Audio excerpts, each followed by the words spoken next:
All right, so I'll just jump into this. I'll start with my intro, and then we'll jump into some questions and go from there. Perfect.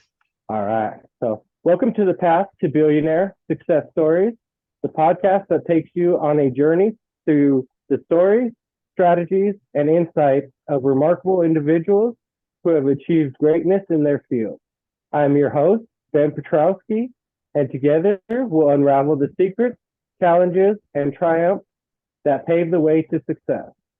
Join us every week as we uncover the principles that can help you overcome obstacles, embrace change, and harness your potential. Get ready to be motivated, challenged, and empowered to embark on your very own path to success. Remember, success is not just a destination, it's a journey. So buckle up and get ready to explore. Today, we are joined by Dustin and Kristi Preston. Did I say that correctly? Kristi. Kristi. All right. Sorry about that. Yeah, All you're right. good. Would you guys like to give us a brief intro? Tell us what you guys are working on, what's your guys' background, things like that, and then we'll jump into some questions. Sure. My name's Kristi Preston. Me and Dustin are married. We're currently working in the multifamily space. So syndication model of purchasing large properties, pooling people's money, getting investors and letting everyone partake in some cool assets. My background's in accounting. So I have a degree in accounting. I like numbers. So I've been in real estate, crunching numbers for about probably over 15 years now, just in various different aspects of real estate. And recently we've transitioned into the multifamily sector. I'll let Dustin take it away. Awesome. Yeah. My name is Dustin Preston, and we are definitely in the multifamily space. We actually really love, finding those apartment complexes that need a lot of love and care. And, there's tenants that are probably, dealing with big maintenance issues and, not being able to live in a nice, comfortable, happy, healthy situation. And we really like turning those around for people and getting them in an updated unit, getting them in a nicer living situation. And that's where I really like doing that. On the other side of the coin, we get to help people invest their money into doing good in the world. My background is construction. I grew up swinging a hammer, and real estate with, Kristi has an accounting degree, was kind of the middle of the road where we kind of teamed up and saw that we could partner up on a lot of stuff. And it's been a really good team, me and my wife, and it's just been a really fun journey, and I'm happy to share. That's awesome. That is awesome. It's great to see successful people, but to see successful couples together working in cohesion like that is awesome. I love it. Yeah. I love it. All right. So let's just jump right into these questions. You guys can answer them however you guys want. If you guys want to stack and forth, tag teams, single answers, whatever, it's totally up to you guys. How do you define success, and what does it mean to you personally?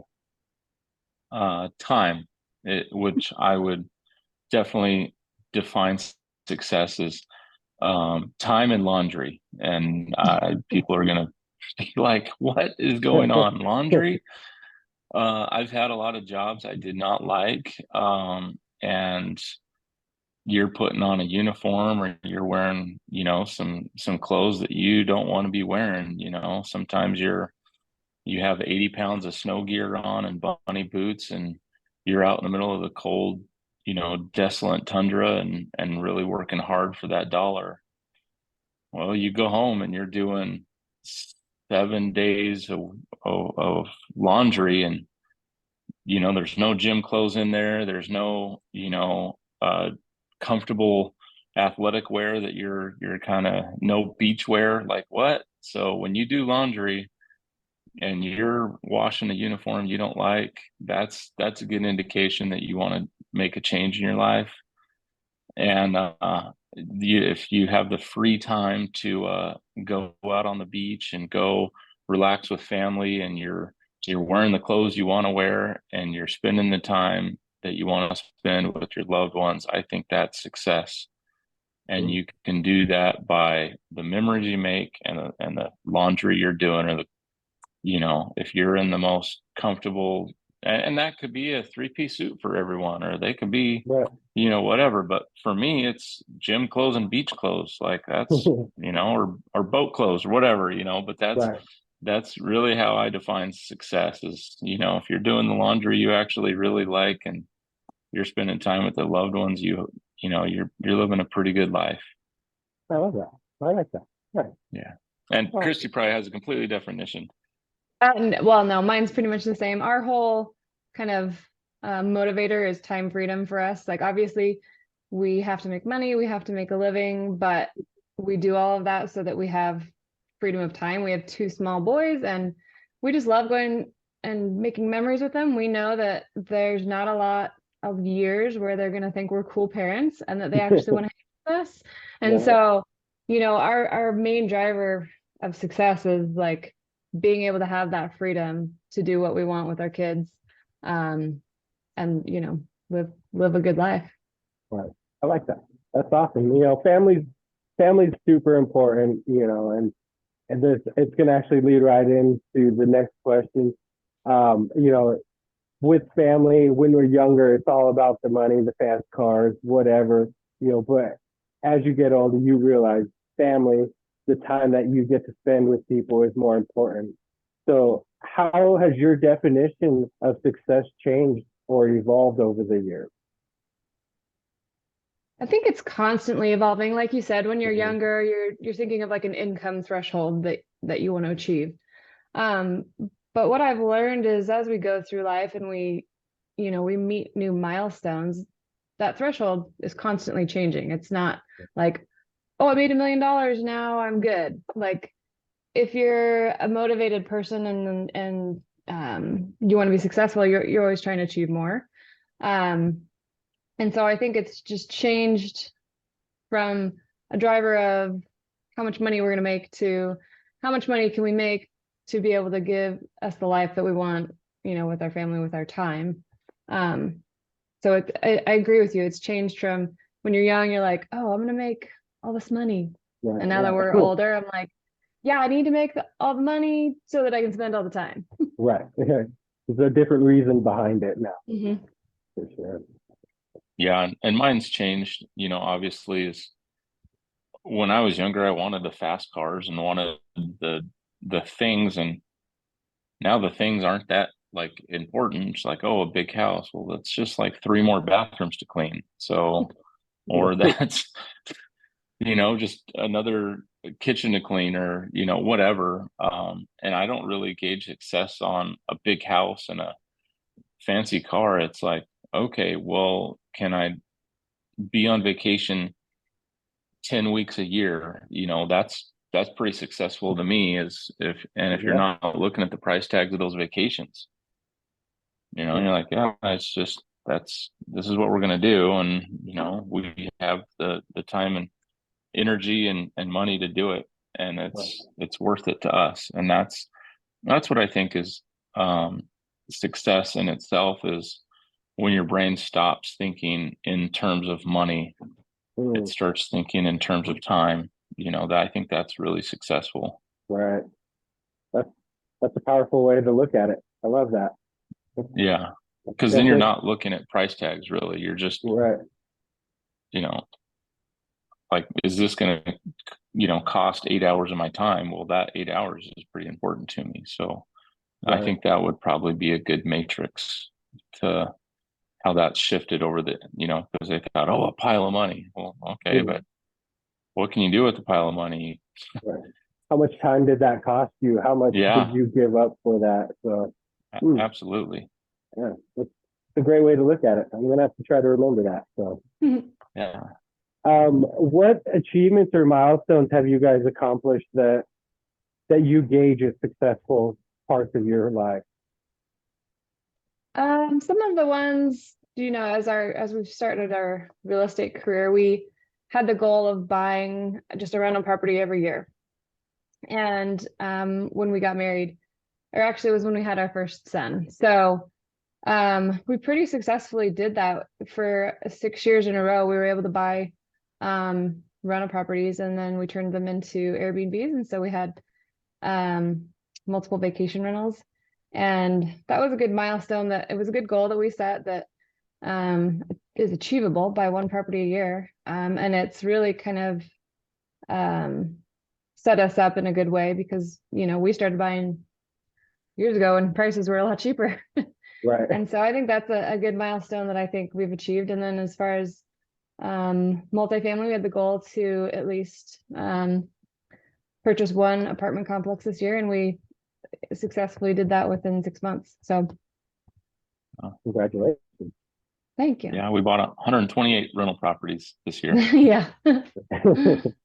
And we're on track to potentially close one or two more, that could definitely happen. Knock on wood, that we're, heavily looking at, and, there's a lot that goes into that, and, but they're definitely on the horizon currently. Very good. That's awesome. It's exciting. Yeah. Look forward to hearing about that. Yeah. What role do you guys believe that luck or timing have played in achieving success?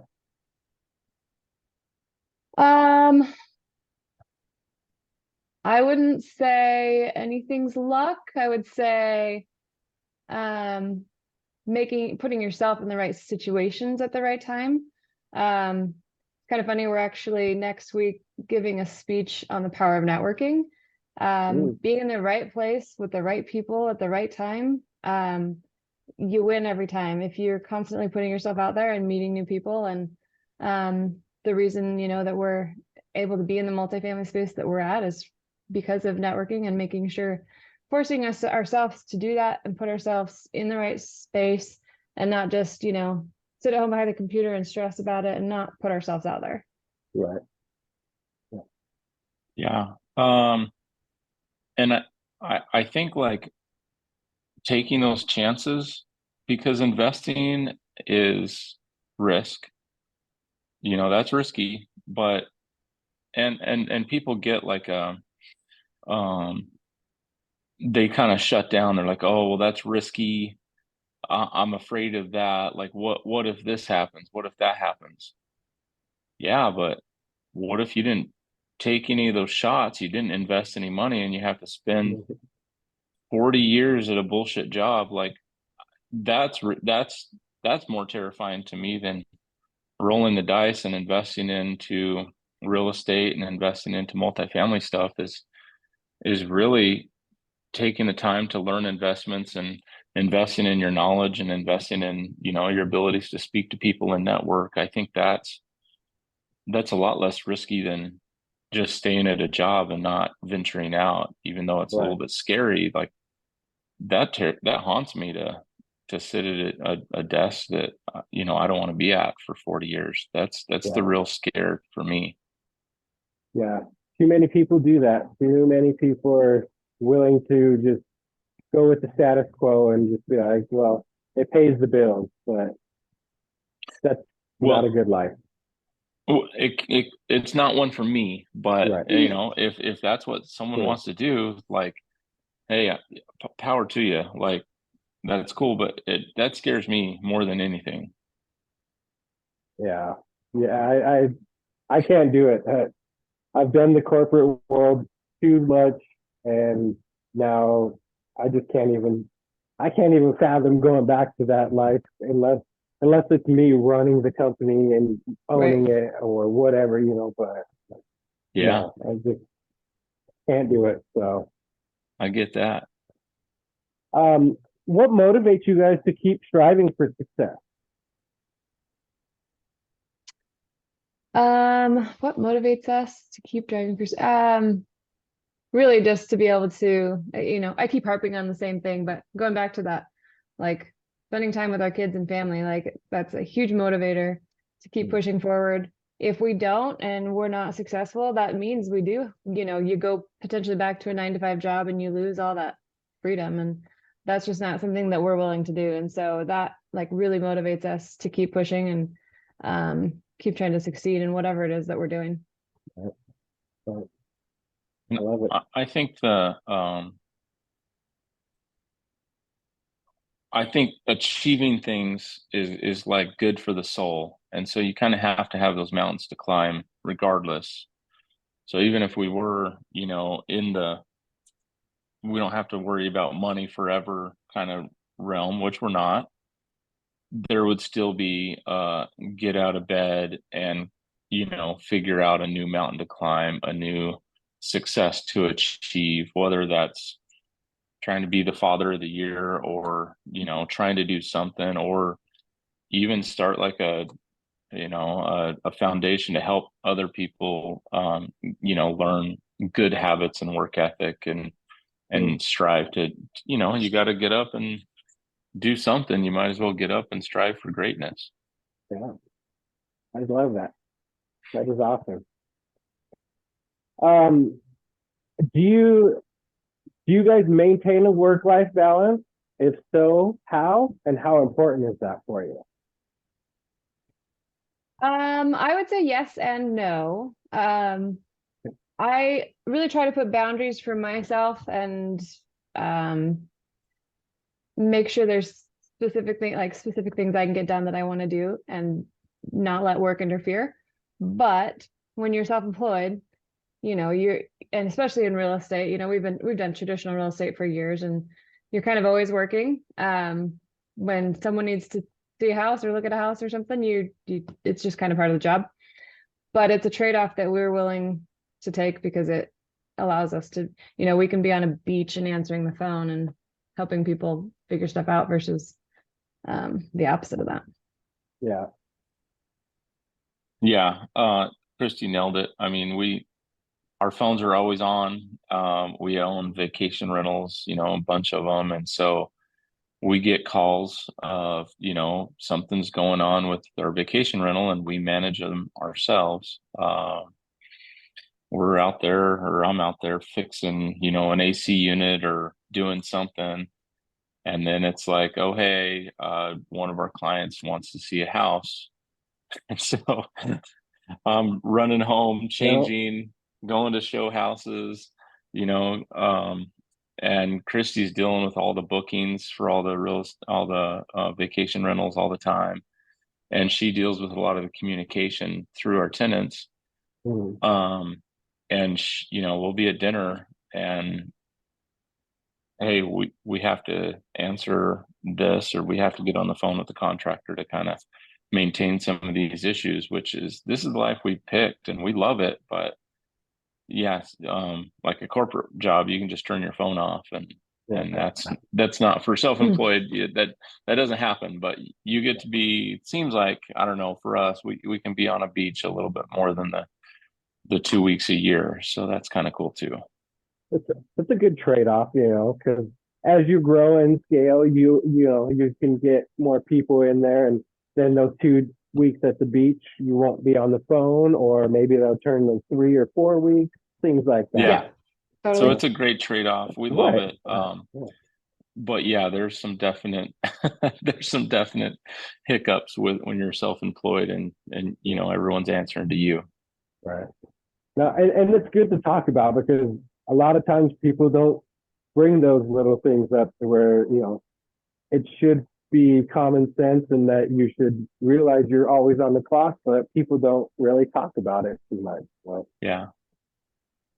I remember last year, I'll just give you one story. Mm-hmm. We had a power outage right in the middle of the summer, and it knocked out the capacitors to 4 AC units in 4 of our vacation rentals, and we were in Colorado at the time. So I was like, oh my gosh. Wow. And we had tenants in it, there were vacation rentals and we had to get them fixed that day. And I was just on the phone frantic, just trying to get, these people AC in the summertime in Phoenix. And it seemed like I don't know what the power did, but it knocked out capacitors to almost everyone in the valley, it seemed like, because everyone was booked. Wow. Wow. Yeah. That's crazy. That's, yeah. All right. Do you guys think there's a connection between failure and success? For sure. If you don't try and fail, then you're not going to keep pushing to succeed. I don't think any successful person has just won every single time, for sure. Right. There's a correlation between failure and learning, and you learn so much more from your failures than your wins all day long. Like, I mean, the real estate deals that were the absolute hardest, that we just had to get them done, or that just blew up in our face, we learned so much from those failures. We learned so much from building a house, and everything's kind of gone wrong and getting into quicksand. So I don't think that, there's that saying is, sailors, smooth sailings never made good sailors, or something like that. So yeah, I've heard something like that. Yeah. Yeah, and I believe that 1000% is, you have to have a number of failures under your belt before you can have any successes. And sometimes those failures just look like challenges and, learning processes and stuff like that. But I really think the only failure you have is when you quit. Very true. Very true. You never lose until you quit. Yeah. Have there ever been any moments where you guys felt successful, but you just weren't recognized for it? And how did you handle that? Successful but weren't recognized. Trying to think. I think it's one of those hard things because you don't really know what the outside looking in is. But I do think there's times where we have been successful, but we don't recognize it. We are hard on ourselves, and we're like, and sometimes we've had to take a step back and be like, no, we're actually doing pretty well. Like, compared to, like, a lot of people out there were, much farther along or in a better spot, or and I think like a lot of people don't like to toot their horn or project their successes. But for me, I think that's one of the things I've noticed is us not recognizing our successes and kind of our wins and celebrating them. Right. Yeah. Definitely critical to give yourself that pat on the back every once in a while, and do those nice things, and helps to keep going. So I think the only time I would say where I was successful and wasn't recognized is when I was in like a 9-to-5 job and you are like busting your ass and you're doing amazing things, and then it's just kind of expected, and right. That would be where I one spot where I would say that that's been a thing. Yeah, I can definitely see that. How important is goal setting to achieving your guys' success? I think Des, will you pick that one? Oh man. I mean, we do have some broad strokes as far as goal setting, and we typically will hit them, which we probably hit them because my wife is very realistic in our goal settings. And I'm very unrealistic in our goal settings, but it's pretty good. We do this thing where we are usually having some kind of intimate conversation after we've cooked food and stuff, and we just tell ourselves, like, we're going to will this into existence. We're just going to make it happen. And man, there's been so many times where we've just made it happen, like, hey, she's come to me and she's like, hey, we need to close 6 deals like this month. And it's like the 15th or whatever. And lo and behold, we got 6 deals under contract by the 30th, and just like, did we just make that happen? Yeah, we did. We figured it out somehow. And yeah, it's been a fun ride. Awesome. I think if you don't set goals too, then you don't really know what you're working towards. And Yeah. so you're just kind Spinning of your wheels. blindly, chugging along. But I think goals are important, so that you can achieve them and kind of celebrate and then move on to a new goal. Bigger and better goals. Right. What are some habits or practices that you guys believe have contributed to your success?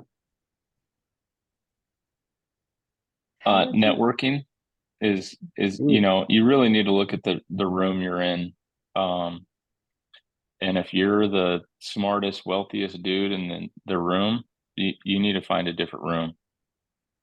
If you're surrounded by 20 people that work at Circle K or whatever, not saying that's bad, but like, and you want to build a business, and you gotta go out and meet bigger rooms with bigger fish. You definitely need to switch a pond, because you want to be a small fish in a large body of water for sure.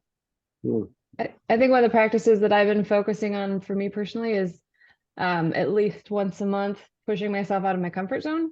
I prefer to sit behind a computer. I'm totally fine in a room talking to people, but it's not totally in my comfort zone. And so I've been trying to practice, at least once a month doing something, holding an event or a function or a webinar, anything to, again, network and meet people, but it is also to push me out of my comfort zone and help us grow.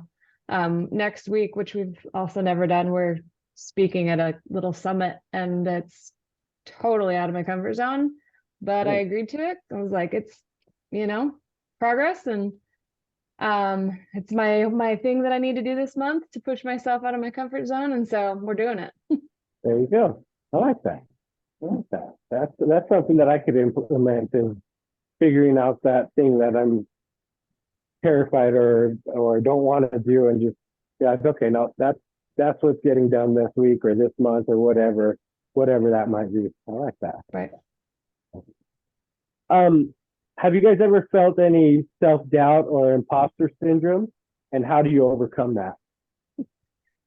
I think me personally, I'm really hard on myself, so I feel that all the time. And how do I overcome it? Again, I try and step back and look from an outside perspective and self-reflect on myself. And a lot of times, and also we keep harping on the same things, but like going to the networking events has made me realize, like, I've had people come up and they're like, oh my gosh, you are so knowledgeable on the subject that you're talking about. And, there's some speakers here that didn't even make sense, and you make so much more sense. And so it's like self-doubt, like, no, I don't know what I'm talking about. But then I've, putting myself out there and meeting people, and people like telling me, like, no, you do know what you're talking about. You are actually smart in this arena, whatever it is. Right. And for me, the imposter syndrome really hit hard when we were trying to raise money for the first time on our first multifamily syndication deal. I just never done it before, and it's difficult. I thought all my friends were just going to give me hundreds of thousands of dollars, and no, it was like a uphill climb the whole way. We got it done and closed it out, but man, my first 50 phone calls were not good. And the way I overcome it is you have to repetition.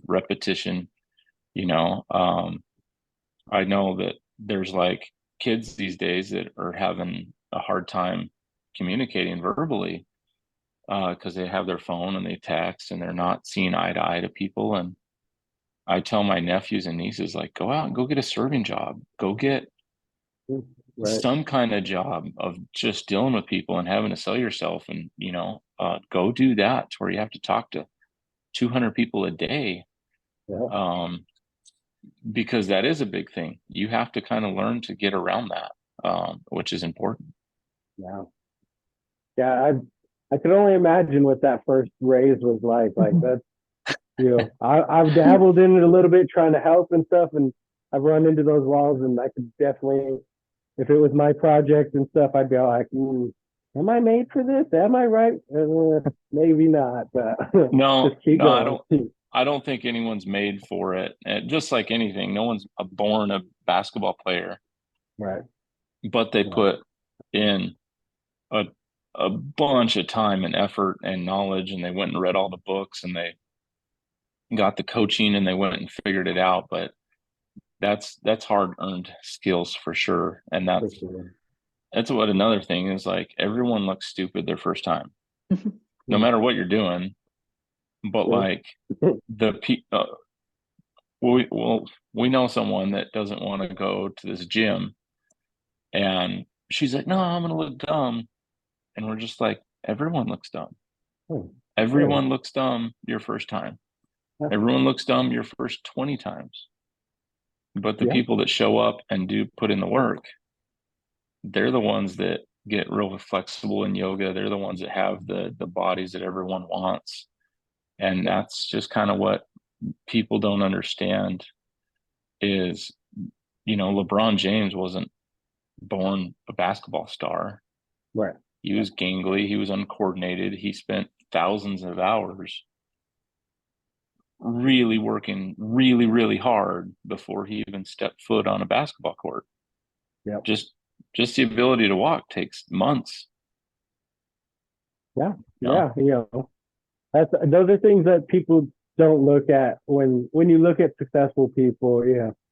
And they don't look at what you did, what steps, how many falls, how many trips, how many times you had to pick yourself back up and keep going. And, it's hard to get people to see that until they actually go through it and witness it and feel it themselves. So yeah, how many rockets did Elon Musk blow up before he got one successful flight? Right. Yeah, he was down to his like last $30,000 or something, and if it didn't go right, he would have had to close both Tesla and SpaceX. Yep. He wouldn't have had the money to do either one of them. Yeah, it's crazy to think about now. What, $100 billion worth $100 billion and something, like, ridiculous. Yeah, but he has lots of failures, tons of failures. Yeah, and he figured it out. And that's the successful people, man. They show up every day and they grind. They're workers. That determination to succeed. What advice would you guys give to somebody who is just starting on their journey towards success? I think kind of reiterating, don't be scared to fail. Don't be scared to try. You're gonna feel uncomfortable. But it's just like with, what Dustin was just saying, is the more you practice, the more comfortable you feel, and the more whatever it is that you're trying to succeed at will become easier gradually. It's just like, playing an instrument. You're definitely not going to play a beautiful song the very first time you sit down at a piano. You have to try and look dumb, and then try some more, and just keep pushing. You have to have the motivation and determination to keep pushing. And I also think having a really good support group of people that believe in you and will cheer you on, because of course everyone's going to get down and think, I'm going to quit. Like it's not working. We need to whatever. But if you have a support group that can help motivate you and help push you and drive you, I think that's also important. Okay. I kind of think that everything, if you do one thing well, you do everything well, or how you do one thing, you do everything like that. I think you really need to learn how to get success in something. And I don't care if that's, I grew up playing racquetball, but it doesn't matter what it is. Just get good, get in the top 1% at something. ping pong, hopscotch, doesn't matter. And that process of learning how to get to be one of the best in whatever set, serving food or, really take notes on what that took, the determination, loss of sleep, injuries, all your, kind of really focus in on what you had to do to get to that level of confidence and competence. And then you can attack life in that same veracity of, listen, this is what I'm going to be doing. This is how I'm going to get good at it. And I think learning the process of getting good is very important. I like that. That's the process is, once you get systems and processes in place, that makes things so much more easy. Yeah. For sure. And just the process of getting good at something that will carry you for a lifetime. Right. I like that. How do you guys handle competition or comparisons with others in your field? Go ahead. I was gonna say, I think, and this is something that I've been kind of struggling with. It's my accountant brain is kind of closed off, and I've really been trying to open my eyes to, we're all on the same team. We're all trying to help each other succeed, and you're going to learn from people, and if you're not trying to continually compete, and collaborate with each other, I think you'll go much farther than trying to compete. So I think competition in a nutshell is probably like a bad thing, unless you're playing a game and you're just playing for fun. It's, what can I bring to the table? What can I do to be helpful? And what can I do to be inexpendable, And that's my only competition, is like, I want to be picked for the most multifamily partnerships. So how do I do that? Well, there's not really any competition. That's just a competition with me and myself, and and what can I bring to that table, and what can I make myself so valuable to any team to where they're just like, Zona Capital has to be a part of this, because everything they touch turns into gold. And that's where I would like to be. Like, I don't care. I'm not competing against these other people. I just want to I want to be the best partner that everyone wants. I want to be picked first, and that's the only competition that I have. I want to be picked first. I want my name, like Zona Capital, me and my wife, to be just so valuable to any team we're on, that they're just like, no, we have to have these people for the next team. And I think that's where real success will carry you to a lifetime of success. And goes back to the best basketball players in the world. They got picked first for every team. Right. Who are you going to pick? You're going to pick the best. Yep. And then that's not really competition in my mind. It's just who you want to be and who you want to look at in the mirror. Right. I want to look at the guy that gets picked first in the mirror. I like it. That's a good person to want to look at each day. So. All right. All right, guys. So last question here. Has the success that you guys have reached so far brought you fulfillment that you expected? If not, what do you think could bring you that fulfillment? I'm on cloud 9 already. I married the girl of my dreams. I got the 2 best boys on earth. Everything else is just butterflies and rainbows. So, I mean, yeah, but I'm super easy to please. Like, I just need to marry the girl of my dreams, and then I just have to have the 2 best kids on earth. So I think success is kind of a moving target too, like we talked about. And so once you reach a lot, like with our rental properties. I was like, well, once we hit 5, I think it's going to be great. And then I was like, well, no, now once we hit 10, I think maybe 25. yeah. And so, and then that's kind of why we jumped into multifamily. I was like, I want to do bigger. I don't, and so that was our next step. And so I think success Now is it's just kind of tiers. 2,500 is the moving target's 2,500 25. currently. Yeah. Good. Just So keep 10xing it. That's all you can do, right? Make right. that goal, 10x it. Mhm. Yeah. I love it. Awesome. Well, guys, it was great talking with you guys again. We'll have to catch up soon. Do you guys have anything that you guys would like to share? Any socials, contact info? We'll put it in the show notes as well. But if you'd like to run that by some people, they can have that as well. Yeah, you can follow us on Instagram at Zona Capital Group, or our website is www.zonacapitalgroup.com. And then we've had a QR code on our Zoom screen if anyone wants to scan that and take you to our website. Awesome. All right, guys. I appreciate it. It was great. And we will definitely chat again soon. Thanks, Ben. Thank you. Thanks. Have a good one. Have a good one. See ya. Bye.